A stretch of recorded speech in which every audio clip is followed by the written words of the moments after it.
Hi, my name is Tim Peterson. Today is October 2nd, 2021, and I'm going to be discussing the Module 6 Cow Eye Dissection. And the first thing I'm going to show you is just my piece of paper that has some terms on it that'll help guide my thinking during the video. All right, so the first structure I'd like to mention is the cornea, which is right here. The cornea kind of it sits on the outside of the eye, and it serves as like window or like a lens to help control and focus the light that is coming into the eye. And so if you just give me one moment, I'll show you how the cornea sits on the eye. All right, so we have our eye, and then the cornea would be covering the outside like this.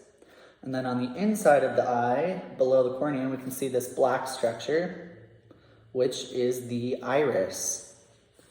And then within the iris, there's this oval opening, which would form the pupil. And behind that sits the lens, which is right here. So if we pop the lens back in the eye, it looks something like this. And the purpose of the lens is to focus light coming into the eye to the back towards the retina. And so together, all of these parts, along with, I forgot to mention, when I cut into the cornea, there was this liquid that dissipated, and that is known as the aqueous humor, and it fills the anterior cavity of the eye. So all of these portions, the cornea, the pupil, the iris, and the lens form the anterior cavity, and the liquid inside of it is known as the aqueous humor.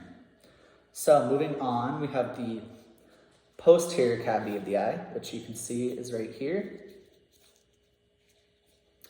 And along with the anterior cavity, there is a fluid in the posterior cavity known as the vitreous humor. And when I was cutting into the eye, it also dissipated since it's a liquid and you can no longer really see the vitreous humor, but it does fill the posterior cavity of the eye.